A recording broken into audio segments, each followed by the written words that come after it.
कुछ कटपीस देखिए जी कि एक आदमी ने लगातार 25 बार रक्तदान किया। हाँ तो ब्लड बैंक वालों ने उसकी पत्नी का सम्मान किया, यह कहकर कि आपने नहीं पिया तभी तो हमने लिया।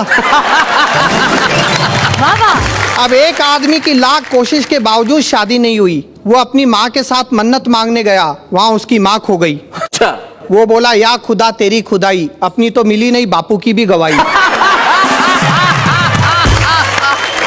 एक शादीशुदा आदमी की गर्लफ्रेंड उसके घर आई। यह देखकर उसकी बीवी जोर से चिल्लाई, ये मैं नहीं सह सकती, एक ही म्यान में दो तलवारें नहीं रह सकती। बिल्कुल अच्छा। नहीं रह सकती। पति ने प्यार से समझाया, पगली तलवार का जमाना गया, तू ही बता अब तलवारें दिखती है कहीं?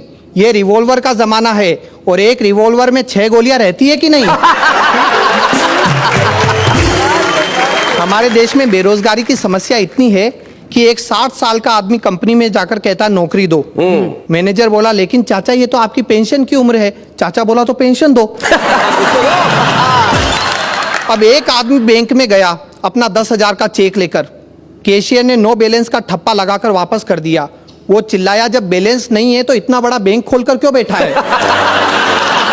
अच्छा शैलेश जी, लोग कहते हैं भारत से भ्रष्टाचार कब समाप्त होगा? जी मैं कहता हूं कभी नहीं होगा, क्योंकि भारत और भ्रष्टाचार दोनों की राशि एक है।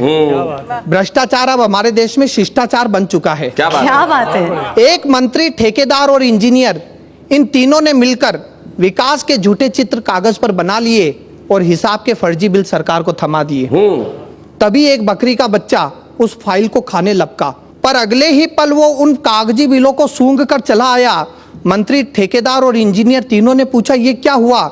चपरासी हंसकर बोला, हुजूर जब आपके आंकड़े सरकार के गले नहीं उतर रहे हैं। क्या बात है गौरव, वाह वाह वाह वाह, बहुत अच्छे। सरकारी क्षेत्रों में व्याप्त भ्रष्टाचार पे 4 पंक्तियां है। राज्य कर्मचारियों ने बाढ़ पीड़ितों की सहायतार्थ अपना 1-1 दिन का वेतन दिया। बाढ़ पीड़ितों ने लेने से मना कर दिया। कहा, क्या होता है 1-1 दिन के वेतन से? ये मुफ्त का दिखावा बंद करो, और यदि सच्ची सहानुभूति हो तो 1-1 दिन के वेतन के बजाय अपनी 1-1 दिन की ऊपरी इनकम दो। क्या बात है, वाह वाह वाह वाह वाह, गौरव बहुत बढ़िया। अच्छा शैलेश जी, नेहा जी, जी हर व्यक्ति की जिंदगी में एक दौर ऐसा आता है जब वो आत्महत्या करने की सोचता है। लेकिन उसके मित्र, उसके रिश्तेदार उसे समझाते हैं और रोक लेते हैं। हाँ। वो लोग बड़े खुशकिस्मत होते हैं। एक बार मेरी जिंदगी में भी एक ऐसा दौर आया, तब एक कविता बनी, झेलिए। स्वागत। कि अपनी जिंदगी से तंग आकर, नित नई परेशानियों से घबराकर एक बार मैंने आत्महत्या का निर्णय लिया।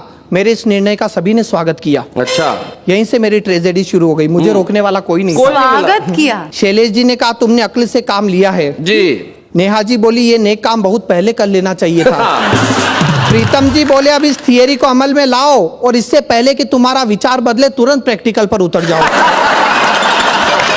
ये मेरे शुभ चिंतक ऐसे ही हैं। और यहाँ से व्यंग्य देखिए, हमारे देश में मरने के इनडायरेक्ट तरीके कितने हैं। जी। इनडायरेक्ट मरने के तरीके। भीड़ में एक रेल कर्मचारी था, शक्ल से मालगाड़ी की सवारी था। पास आकर बोला, यदि आत्महत्या ही करनी है तो हमारे महकमे की सेवा लीजिए। बस एक बार विदाउट रिजर्वेशन बंबई से पटना तक की यात्रा कीजिए। आगे बढ़ जा, बस किसी तरह जनरल बोगी में चढ़ जा। ट्रेन पटना पहुंच जाएगी, लेकिन बेटा तेरी तो बस खबर ही आएगी। और यदि तेरी किस्मत अच्छी रही तो पटना पहुंचने से पहले ही ये ट्रेन किसी पुल से गिर जाएगी या दूसरी ट्रेन से जा टकराएगी। कब परलोक का टिकट कट गया तुझे पता भी नहीं चलेगा। और तो और मरने के बाद 2 लाख रुपए का मुआवजा भी मिलेगा। क्या बात है, क्या बात है, और बहुत बढ़िया। कि एक चुनाव हारा नेता दौड़कर आया, आकर चिल्लाया, सुना है आपका आत्महत्या का इरादा है, हम आपकी मदद करेंगे, ये हमारा वादा है। वाह। इस देश में कितनी समस्या है, हर समस्या की जड़ जनसंख्या है, इसका एकमात्र इलाज आत्महत्या है। क्या बात है, क्या बात है। लेकिन सामने चुनाव पड़े हैं जिसमें हम भी खड़े हैं, तब तक सब्र करना, हमें वोट देकर मरना। वाह वाह वाह वाह, बहुत बढ़िया गौरव।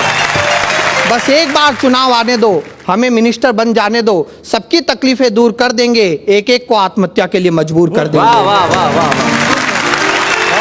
और कविता का कंक्लूजन देखिए शैलेश जी, कि इस तरह लोगों ने कई बातें बताई, लेकिन मेरी समझ में सिर्फ एक बात आई, इस देश में हर आदमी मरने से डरता है, लेकिन जीने की हसरत में रोज कई बार मरता है। क्या बात है, बहुत बहुत। अधूरी उम्मीदों की व्यथा है, पूरा जीवन कस्तूरी मृग की कथा है, इसी मृग तृष्णा में जी रहे हैं, हम अपने ही आंसू पी रहे हैं। वाह वाह वाह, बहुत बहुत।